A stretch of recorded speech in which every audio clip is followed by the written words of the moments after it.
विवादित बयान देने वालों की लिस्ट में किसी एक पार्टी का, किसी एक दल के नेता का नाम नहीं है। नेताओं के बीच जैसे विवादित बयान देने की होड़ लगी रहती है। राजस्थान में कांग्रेस की गहलोत सरकार के मंत्री ने अजीबोगरीब बयान दिया। राजेंद्र गुड़ा हाल ही में राजस्थान में राज्य मंत्री का उन्होंने जिम्मा संभाला है। राज्य मंत्री बनने के बाद पहली बार विधानसभा क्षेत्र में वो गए। अपने स्वागत कार्यक्रम के दौरान राजस्थानी सड़कों की तुलना उन्होंने बॉलीवुड एक्ट्रेस कैटरीना कैफ के गाल से कर दी। गाला जाएगी सड़क बननी चाहिए। गाला जाएगी सड़क बननी चाहिए।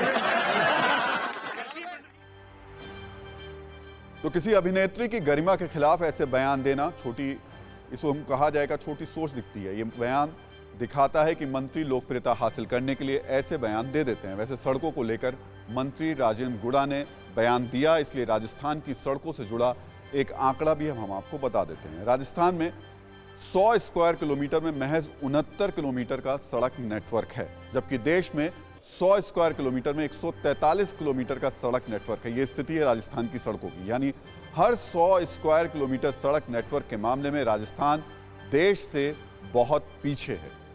वहीं बात हर 1 लाख की आबादी पर सड़क की करें तो राजस्थान में हर 1 लाख की आबादी पर 345 किलोमीटर सड़क नेटवर्क है।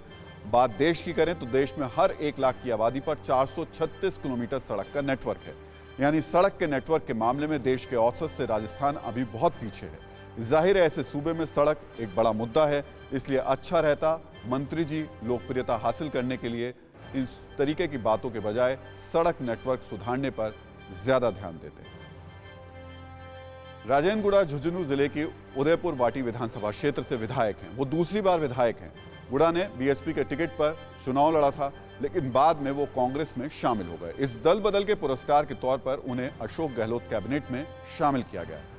अब आपकी जानकारी के लिए बताते हैं कि झुंझुनू, जहां से राजेंद्र गुड़ा विधायक हैं, वहां सड़क नेटवर्क का क्या हाल है। झुंझुनू में मुख्य सड़कों का नेटवर्क 272 किलोमीटर है। वहीं झुंझुनू शहर के अंदर छोटी और दूसरी सड़कों का नेटवर्क 504 किलोमीटर है। मंत्री जी का जिला होने के बाद भी झुंझुनू सड़क नेटवर्क के मामले में राजस्थान के बड़े शहरों में शामिल नहीं है। झुंझुनू में सड़कों का नेटवर्क है भी, तो भी बहुत जर्जर स्थिति में। इसलिए जरूरी है कि राजेंद्र गुड़ा लोकप्रिय बयान देने के बजाय सड़कों का हाल सुधारने पर ज्यादा फोकस करें। सड़कों में बड़ी बड़ी खदान गल रही हैं और सारी सड़कें उदयपुर वाटी की टूटी पड़ी हुई है। पूरी रोड टूटी हुई है और पूरे के आने जाने वालों के भी बहुत परेशानी हो रही है। तो ये जो आप अभी लोगों को सुन रहे थे और जो तस्वीरें देख रहे थे, वो मंत्री जी के विधानसभा क्षेत्र की हैं। इस तरीके की सोच वाले बयानों के बाद अब बात एक देश विरोधी बयान की भी कर लेते हैं। बयान 24 घंटे पुराना है। ये भारत विरोधी बयान दिया है जम्मू कश्मीर की पूर्व सीएम महबूबा मुफ्ती ने। महबूबा मुफ्ती ने एक विवादित बयान में देश को गोडसे वाला हिंदुस्तान कहा और कहा कि हमें ऐसा देश मंजूर नहीं है। महबूबा ने एक साथ देश के लोकतंत्र का अपमान करने के साथ ही देश विरोधी बातें भी कही। महबूबा ने गोडसे का हिंदुस्तान कहकर गांधी, पटेल, सुभाष चंद्र बोस और भगत सिंह की विरासत वाले देश का अपमान किया। वहीं हमें ऐसे हिंदुस्तान के साथ नहीं रहना कहकर उन्होंने सीधे सीधे अलगाववादी मंशा भी जताई। डंडे के बलबूते पे, बंदूक के बलबूते पे, लाशों को दबाने के बलबूते पे आप कश्मीर को साथ नहीं रख सकते।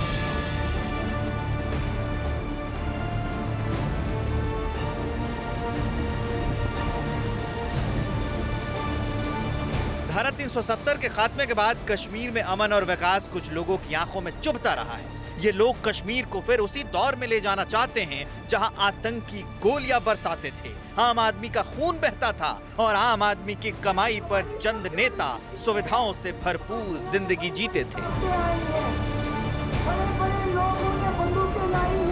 अपने बयानों से जन्नत में जहर घोलने वाली महबूबा मुफ्ती फिर कश्मीर में विवाद खड़ा करना चाहती हैं। धारा 370 खत्म होने के बाद महबूबा मुफ्ती और उनके जैसे राजनीति करने वाले अपनी बौखलाहट में देश के लोकतंत्र का, देश के संविधान का अपमान कर रहे हैं।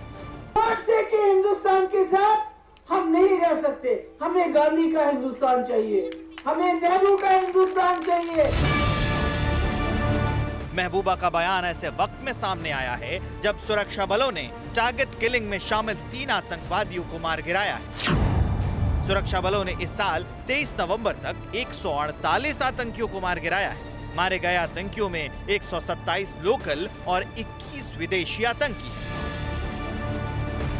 आतंकियों को तलाशो और खत्म करो की सुरक्षा बलों की पॉलिसी की कामयाबी से जम्मू कश्मीर में दहशत के पांव उखड़ने लगे हैं।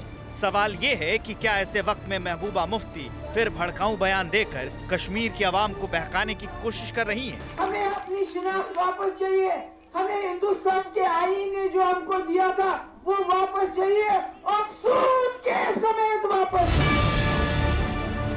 महबूबा और उनके जैसे परिवारवादी नेता अपने फायदे के लिए जम्मू कश्मीर की आवाम को बरगलाते रहते हैं। ये वही नेता हैं जो धारा 370 और 35A के बहाने कश्मीर को अपनी मिल्कियत बनाए रखना चाहते हैं।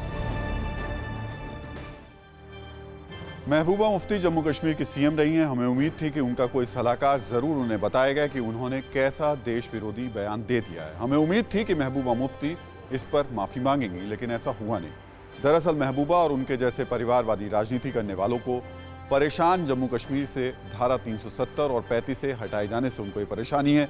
ये परिवारवादी नेता 370 और 35A के बहाने जम्मू कश्मीर को अपनी जागीर बनाना चाहते थे। ये नेता 370 और 35A के बहाने जम्मू कश्मीर में अपनी वर्चस्व को कायम रखना चाहते थे। महबूबा ऐसा हिंदुस्तान चाहती हैं जहां वो और उनका परिवार मनमानी करता रहे, आम लोगों को अधिकार नहीं मिले, जम्मू कश्मीर में केंद्रीय कानून लागू नहीं हो। लेकिन आज का भारत अपने सभी नागरिकों को बराबरी का दर्जा देता है। ये बात महबूबा को अब नागवार गुजरती है। परवाह देश की, सोमवार से शुक्रवार रात 10 बजे TV9 भारतवर्ष पर।